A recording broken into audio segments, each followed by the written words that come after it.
तो hello student, कैसे हैं आप सब। स्वागत है आप सबका मेरे यूट्यूब चैनल इंग्लिश क्लास पर। और मैं फिर से आज एक नए वीडियो के साथ आपके सामने हाजिर हूँ। आज का जो वीडियो है वो बिहार बोर्ड क्लास 11th का जो रेनबो बुक है इंग्लिश, उसका प्रोज सेक्शन का आपका दूसरा चैप्टर में लेकर आ गया हूँ। इसके पहले के वीडियो में मैंने अपने चैनल पर इसका पहला चैप्टर, एक प्रोज सेक्शन से पहला चैप्टर, पोएट्री सेक्शन से पहला चैप्टर, 2 चैप्टर मैंने पढ़ा दिया है। उसका मैंने प्लेलिस्ट बना दिया है, बना दूंगा, आप वहां से जाकर देख सकते हैं। तो चलिए शुरू करते हैं आज बिना देरी के हुए आज का वीडियो।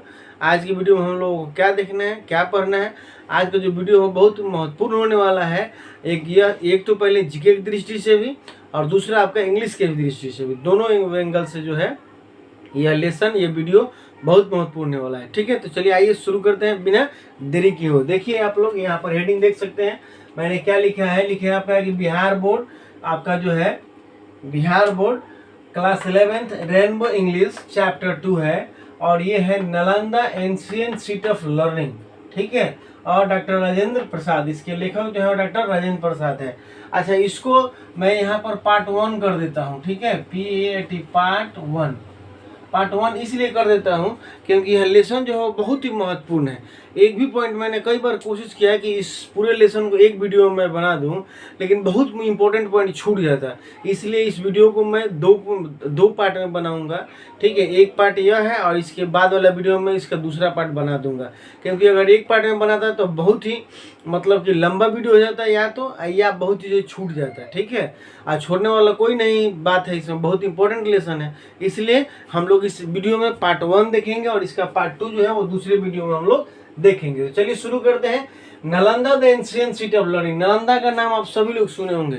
विश्वव्यापी जो है यह संस्थान थी, आपका यूनिवर्सिटी था। ठीक है, जिसके बारे में यह दिया गया है। और इसको क्या किया डिस्क्रिप्शन में इसका, तो लिखा है कि एंशिएंट सिटी ऑफ लर्निंग। इसका मतलब यह हुआ कि आपका जो है सीखने का मतलब प्राचीन जगह, नॉलेज गेन करने का एक सबसे प्राचीनतम जगह जो है जिसका नाम नालंदा है, उसी से संबंधित, उसी के बारे में हम लोग यह लेसन पढ़ेंगे। उसी से संबंधित यह लेसन है। और इसके लेखक कौन है, तो हमारे महामहिम जो है डॉक्टर राजेंद्र प्रसाद है। ठीक है, तो पहले हम लोग डॉक्टर राजेंद्र प्रसाद यानी कि लेखक के बारे में पहले देख लेते हैं और उसके बाद हम लोग लेसन के बारे में देखेंगे। देखिए, ये दूसरा लेसन है और लिखा गया डॉक्टर राजेंद्र प्रसाद जी के द्वारा। इसके पहले लेसन हम लोगों ने पढ़ा था एनिमल इन प्रिजन, जो किसके द्वारा लिखा गया था, आपका था पंडित जवाहरलाल नेहरू के द्वारा था। वो प्रथम प्रधानमंत्री थे और ये आपका जो है डॉक्टर राजेंद्र प्रसाद जो है वो प्रथम प्रेसिडेंट थे इंडिया के। बहुत ही रोचक तथ्य है दोनों से, इसलिए ध्यान से समझेंगे। दोनों लेखक और दोनों हमारे देश के नेता, इतना अच्छा। देखिए, तो चलिए शुरू करते हैं। आपका रहा है कि डेट ऑफ बर्थ और डेट ऑफ डेथ 18 से आपका 1854 दिया गया, 1962 आपका डेट ऑफ इनका बर्थ है और डेट ऑफ डेथ है, ये मृत्यु तिथि है। यही बहुत इंपॉर्टेंट चीज है। आप डॉक्टर राजेंद्र प्रसाद का तिथि को कैसे याद रख सकते हैं, तो सीधे आपको कहना है डॉक्टर राजेंद्र प्रसाद 1884। जब भी पढ़े तो पढ़े डॉक्टर राजेंद्र प्रसाद 1884, तो अलग से डेट ऑफ बर्थ जो है आपको याद करने की जरूरत जो है वो नहीं पड़ेगी। टाइटल के साथ वो जो है वो याद हो जाएगा। ठीक है, चलिए नेक्स्ट देखते हैं। तो ये डेट ऑफ बर्थ हो गया। अब कह रहे हैं कि इनका जन्म कहाँ हुआ था। Burn in the Ziradei, Saran Bihar. Saran इसमें नहीं लिखा है कि, लेकिन मैंने लिख दिया है। आपका सारण जो है वो ये सारण में पड़ता है, ये जीरादेई। सारण पहले क्या था आपका, ये प्रमंडल था, आज अभी भी है। तो उसके तहत पहले ये सब तीनों मिलाकर एक ही था, तो इसीलिए जीरादेई। ऐसे आज अगर जिला की बात किया जाए तो सिवान जिले में जीरादेई पड़ता है। ठीक है, तो पहले सारण में ही आता था। तो इनका जन्म जो हुआ था 1884 को, कहाँ हुआ था, तो जीरादेई आपका डिस्ट्रिक्ट की बात अगर करें तो सिवान में हुआ था, जो कि सारण के नाम से पहले था, जाना जाता था, अब सिवान हो गया है। और कहाँ पर पड़ता है, तो बिहार में। समझिए कि इतने बड़े बड़े महान पुरुष, इतने बड़े बड़े अच्छे आपका जो है नेता, इतने अच्छे अच्छे लोग हमारे इस बिहार में मतलब जो है जन्म लिए, इस भूमि को मतलब पवित्र किए, सुखी बनाए। ठीक है, जिस पे हमें गर्व है और गर्व होना भी चाहिए। ठीक है, तो अब ये कह रहा है इनका जन्म हुआ था and he was the first president of Republic India. यह देश के प्रथम प्रथम आपका जो था प्रेसिडेंट थे, ठीक है, राष्ट्रपति थे ऑफ रिपब्लिक इंडिया। अब रिपब्लिक इंडिया क्या लिखा गया है, थोड़ा सा ये समझने की जरूरत है। रिपब्लिक इंडिया का मतलब हुआ कि देश आज़ाद के बाद की बात है, ठीक है। उस समय कौन सा पद था, देश आज़ादी से पहले कौन पद था, कौन क्या बन रहे थे, वायसराय वगैरह चलता था आपका, और भी बहुत सारा अलग अलग पद का नाम था। तो देश आज़ाद जब हुआ उस समय ये सब पद हुए, और उस पद का नाम जो था प्रेसिडेंट आपको हो जाता है, राष्ट्रपति। तो ये प्रथम देश के हमारे आजाद भारत के, रिपब्लिक भारत का मतलब आजाद भारत के ये प्रथम राष्ट्रपति थे। And republic as the president he was the आपका moderating influence on the political thinking of the period. He was also share the Gandhi ji great vision the making a new man in society. Gandhi ji से बहुत प्रभावित हुए, गांधी जी की बातों को उन्होंने आगे लोगों के सामने रखा। पॉलिटिक्स में भी इनका बहुत इंटरेस्ट था। एंड न्यू सोसाइटी, नई सोसाइटी में कह रहा है कि ए लिविंग ऑफ द इबोडिमेंट, इनका जो मतलब कि सोच था, विचार था रहने का, वो क्या था, तो plane living in high thinking. कई बार एग्जाम में पूछा, आप ध्यान से समझेंगे और दिमाग में रखेंगे।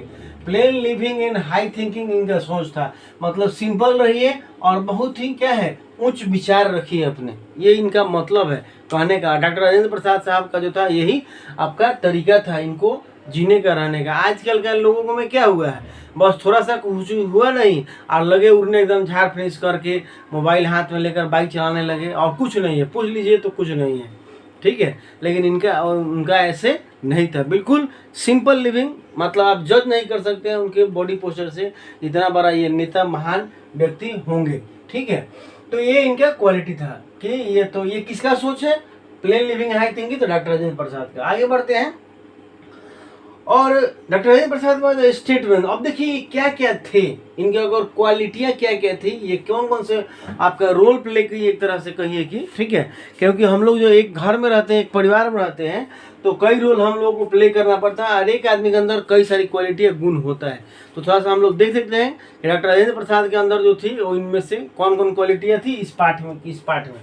तो देखिए आपका सबसे पहले तो स्टेटमैन, यानी कि राजनेता थे, स्कॉलर गुणवान व्यक्ति थे, हिस्टोरियन थे, इतिहासकार, इतिहास लिखने वाले थे, मानने वाले थे, रचने वाले थे, एजुकेशनिस्ट थे, शिक्षाविद थे, आइडियलिस्ट से आदर्शवादी थे, सोशल रिफॉर्मर समाज सुधारक थे, और सबसे बड़ा बात है कंस्ट्रक्टिव थिंकर का मतलब ये हो गया रचनात्मक विचार, कैसे किसी चीज़ को मतलब कि हैंडल किया जाए, मैनेज किया जाए, कैसे उसको सोल्व किया जाए। जैसे आजकल कभी कभार आप लोग खान सर को सुनते होंगे, ठीक है, तो अपनी बातों को बहुत अच्छे ढंग से सरकार को सुझाव देते हैं किसी तरह का, कि बाढ़ अगर रोकना है तो कैसे रोका जाए, सर्विस अगर देना है तो कैसे दिया जाए, किस तरह का सर्विस प्रोवाइड किया जाए, किसको दिया जाना चाहिए, ठीक है, अगर खेती हो रहा है तो किस तरह का होना चाहिए, कैसे पेपर लीक नहीं होना चाहिए। तो ये सब बातें कह सकते हैं हम लोग कि यह एक कंस्ट्रक्टिव थिंकर ही कर सकता है। तो यह क्वालिटी हमारे आपके डॉक्टर राजेंद्र प्रसाद जी में था, ठीक है। आगे बढ़ते हैं। और एंड आइडियलिस्ट ये तो थे। Nalanda the ancient city of learning taken from the speeches of the president Rajendra Prasad volume 1। अच्छा, आज जो हम लोग पाठ पढ़ रहे हैं जिसका नाम है Nalanda the ancient city of learning, प्राचीनतम सीखने का जगह, जो नालंदा पाठ है वह कहाँ से लिया गया है, तो taken from the speeches volume 1। मैंने शॉर्ट में लिखा है स्पीचेज वॉल्यूम 1, लेकिन यह लिया गया है डॉक्टर राजेंद्र प्रसाद के ही भाषण से लिया गया है। Speeches of president Rajendra Prasad volume 1 के भाषण वॉल्यूम 1 से लिया गया, जो कि मैंने यहाँ लिखा है स्पीचेज वॉल्यूम 1। और यह भाषण कब हुआ था, तो यह भाषण दिया गया था दिया गया था ऑन आपका 20 नवंबर 1951 को यह जो था आपका भाषण दिया गया था डॉक्टर राजेंद्र प्रसाद जी के द्वारा। उसी का यह हिस्सा भाषण का हम लोग इसमें पढ़ेंगे और देखेंगे, पढ़ रहे हैं, ठीक है। तो ये हो गया कि किस दिन दिया गया। अब बात आती है कि किस ओकेजन पर दिया गया था वह भाषण जो था, जिसका हिस्सा हम लोग पढ़ रहे हैं, जिसमें नालंदा की चर्चा है, यह किस अवसर पर दिया गया था, ये जानना जरूरी है।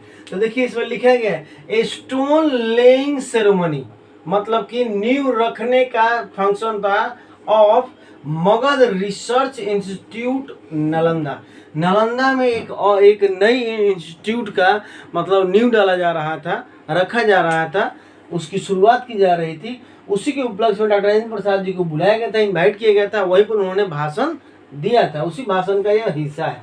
तो कब, तो नालंदा में मगध रिसर्च इंस्टीट्यूट का जो था नींव रखा गया था, डेवलपमेंट हो रहा था, उसी अवसर पर यह उन्होंने भाषण दिया था। कब, तो 20 नवंबर 1951 को उसी स्पीच से यह हिस्सा लिया गया है।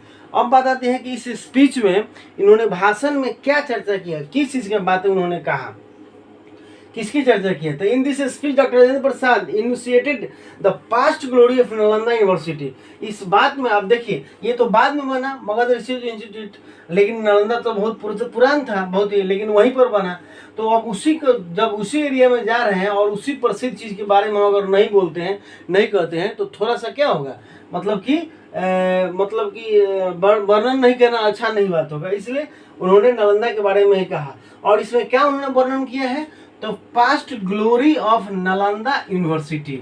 नालंदा यूनिवर्सिटी की जो क्वालिटी थी, पास्ट मतलब प्राचीन, बीता हुआ, उसका जो बीता हुआ कल था, जितनी प्रसिद्धि उसकी थी, जितनी उसकी क्वालिटियाँ थी, जितनी उसकी विशेषताएं थी, उसी चीज़ का पास्ट ग्लोरी मतलब पुरानी उनकी ख्याति, नालंदा यूनिवर्सिटी की जो प्राचीन ख्याति था, उसी की चर्चा उन्होंने इसमें किए हैं। ठीक है, और इसका भी चर्चा किए हैं वो कि revive and glory of the Nalanda university and please for its revival. और इसमें एक बात और लिखा गया है कि अब जैसे था नालंदा यूनिवर्सिटी, जितनी इसकी प्रसिद्धि थी, तो इसको पुनः हम लोगों को तैयार करना है, पुनः हमें इसे बनाना है। इस बात का भी जिक्र किया। रिवाइव का मतलब पुनः उसको जागृत करना, पुनः उसको तैयार करना। इस चीज़ का भी लेखक से जो है और डॉक्टर राजेंद्र प्रसाद जी इसमें चर्चा किए हैं। एक और चर्चा की है इस लेसन में कि emphasise on the perfectly the harmonious relationship between the guru and shishya. और उस समय जो था नालंदा यूनिवर्सिटी से कोरिलेट करके कह रहे हैं कि उस समय जो गुरु शिष्य की परंपरा थी, जो मतलब कि आप समझिए कि वो भाव था, वो मतलब कि सिस्टम था, उस पर भी उन्होंने चर्चा इसमें किए हैं। For the imparting and the receiving the knowledge of the particular interest today. और आज के विचारों को, बातों को रखकर, देखकर, ध्यान में रखते हुए उन्होंने इन सभी बातों को कहा था। ठीक है, तो ये था आपका हमारे लेखक साहब के बारे में, ऑथर के बारे में, डॉक्टर राजेंद्र प्रसाद जी के बारे में। अब हम लोग चलते हैं ये लेसन में, उन्होंने भाषण में जो था, इस लेसन में क्या दिया है, यानी कि उन्होंने अपने भाषण में क्या कहा है, उसको देखते हैं।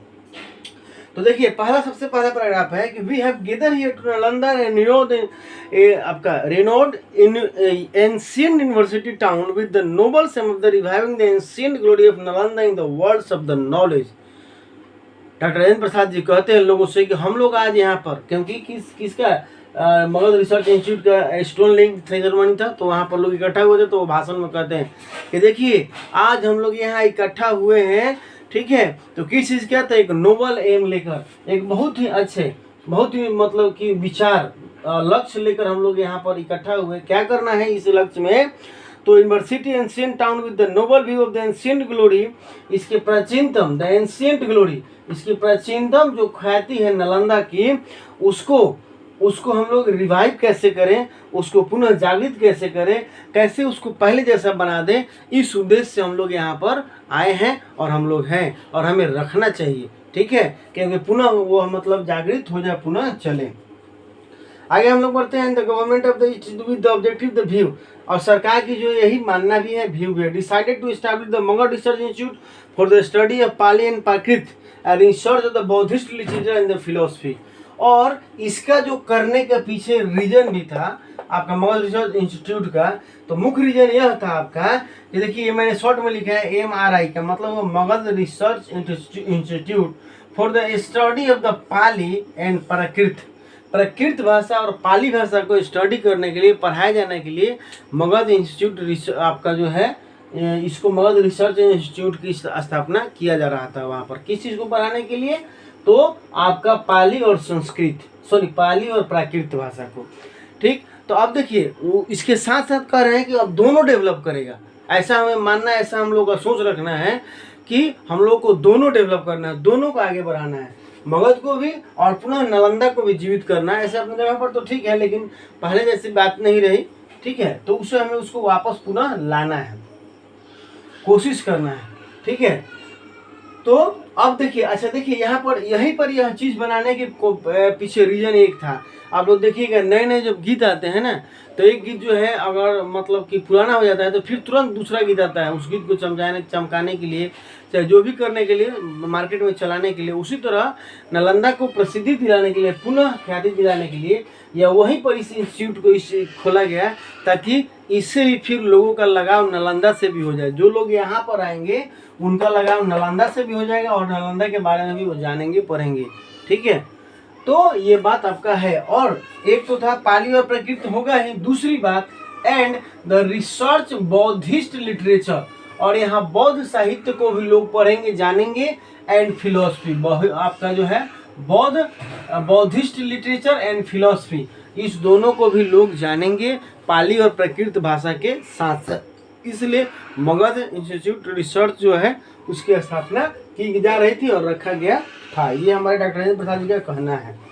दूसरा पैराग्राफ है कि Nalanda is the symbol of the most glorious period of the our history. इतिहास का सबसे बड़ा यह प्लेस रहा है नॉलेज के मामले में, एक सिंबल के मामले में, fort only to the crest of the knowledge and blossom in the year. दूसरे पॉइंट आपको बुक से बताते हैं, कह रहा है सॉरी ये बोर्ड से कह रहा है कि यह जो था एक नॉलेज फॉर द सिंबल, यह सिर्फ एक नॉलेज जो था, मतलब कि क्या कहते हैं, ज्ञान के लिए ही यह एक प्रतीक नहीं था, एक जगह नहीं था, ये प्लेस नहीं था, बल्कि अपितु बट इसने क्या किया नालंदा यूनिवर्सिटी ने, तो bound together the various parts of Asia, not India, it has written here Asia.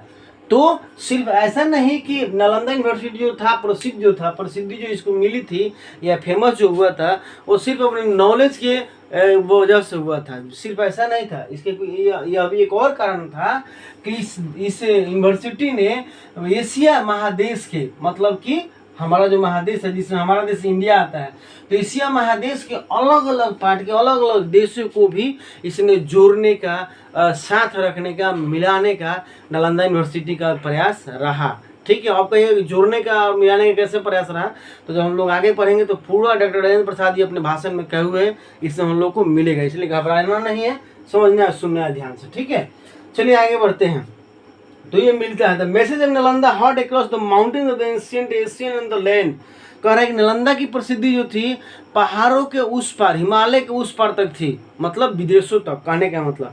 Nearly the 6th century it continue to the centre of the Asian consciousness. देखिए यहाँ पर मैंने लिखा भी है कि छठी शताब्दी में 6th century में जो था यह सेंटर था, किसका, नालंदा जो था सेंटर था ऑफ द एशियन कॉन्शियसनेस, मतलब एशिया के लोगों की चेतना का सेंटर था।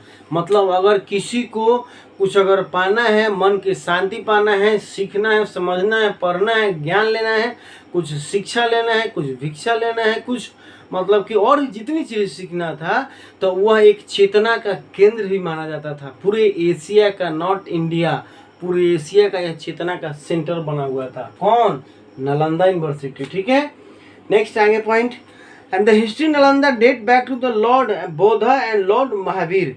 इसमें कह रहा है कि अगर बात किया जाए कि इसमें हिस्ट्री जो है दिखाता, अगर शो करता है नालंदा का, तो क्या दिखाता है, तो history of Lord Buddha, Buddha भगवान की history, and the Lord Mahavir, और लॉर्ड महावीर की जो दोनों की जो है हिस्ट्री इसमें वर्णित है बिल्कुल। ठीक है, और इनकी जानकारियाँ इससे मिल रही है। Lord Buddha and to the according to the Jain record, अगर इसमें एक पॉइंट आता है, इसमें मैंने नहीं लिखा हालांकि, कि जैन रिकॉर्ड के मुताबिक अगर ऐसा माना जाए जैन रिकॉर्ड के, तो लॉर्ड महावीर मेट आचार्य मनखिला एट नालंदा। तो लॉर्ड महावीर जो थे वो आचार्य मनखिला से मिले थे नालंदा में।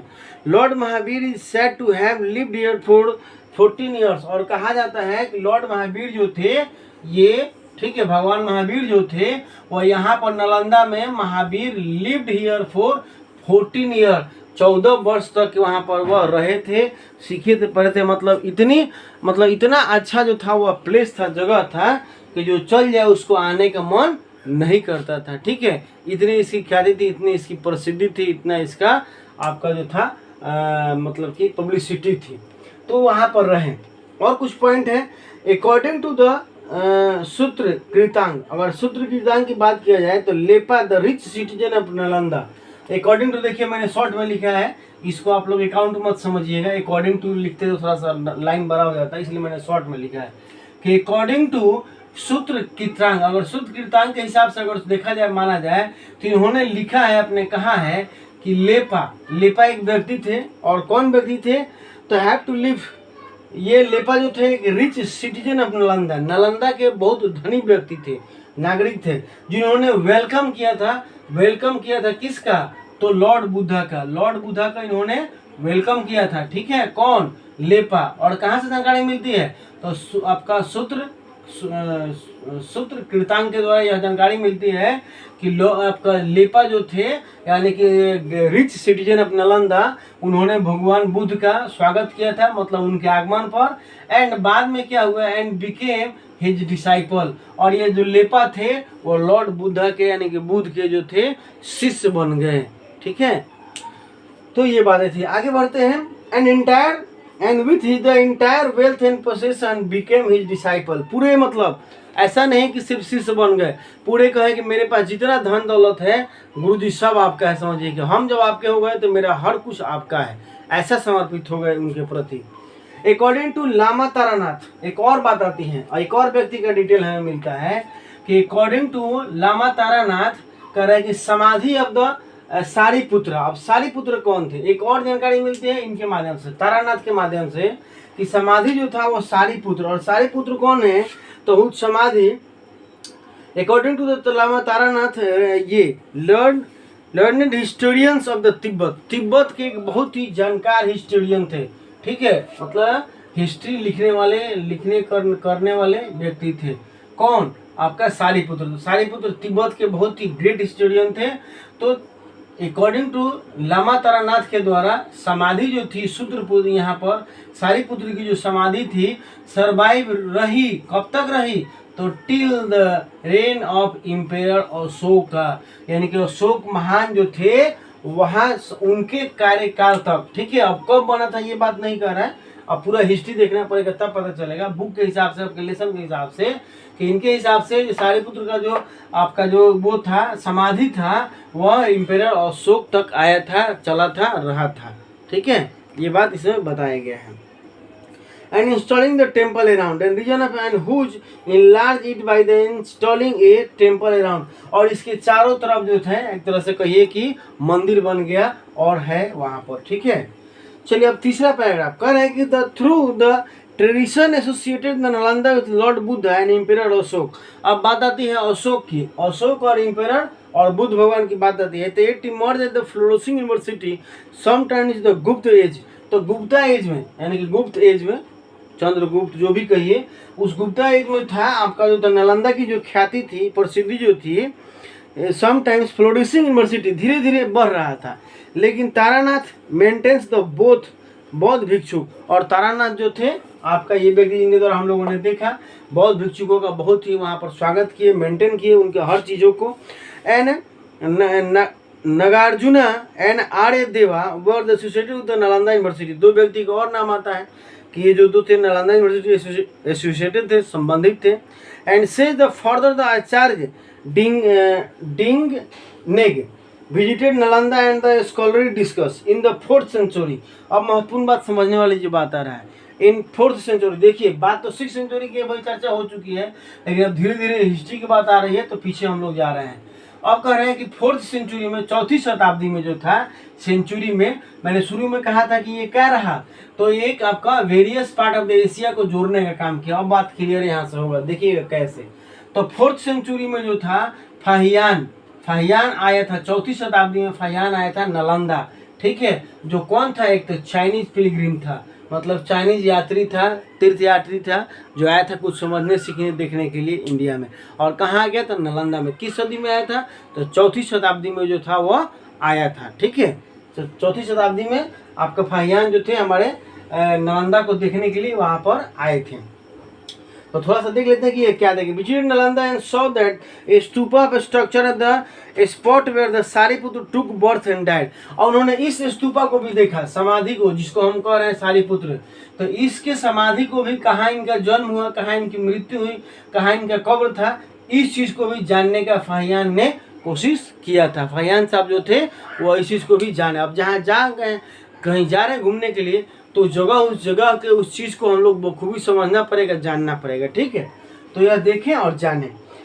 And Nalanda and the stupa and the constructed, but it was now until the much later that Nalanda acquired its outstanding position. लेकिन धीरे धीरे आउटस्टैंडिंग पोजीशन की बात जो थी, अगर बहुत अच्छे पोजीशन जो था नालंदा का वो डेवलप कर रहा था in the 7th century when the during the region of Imperial Houseवर्धन। अब देखिए बात आती है तो 4th century की बात है, 5th 6th की कहीं चर्चा नहीं है, सीधे 7 की बात आती है। धीरे धीरे बढ़ रहा होगा, बाद में ऐसे लिखा है कि लेटर क्या हो रहा था, ओवर आपका जो था इसमें लिखा है, एक शब्द का प्रयोग किया है कि हाँ ओवर डेवलपिंग, डेवलप मतलब कर रहा था धीरे धीरे, इस समय डेवलप किया होगा।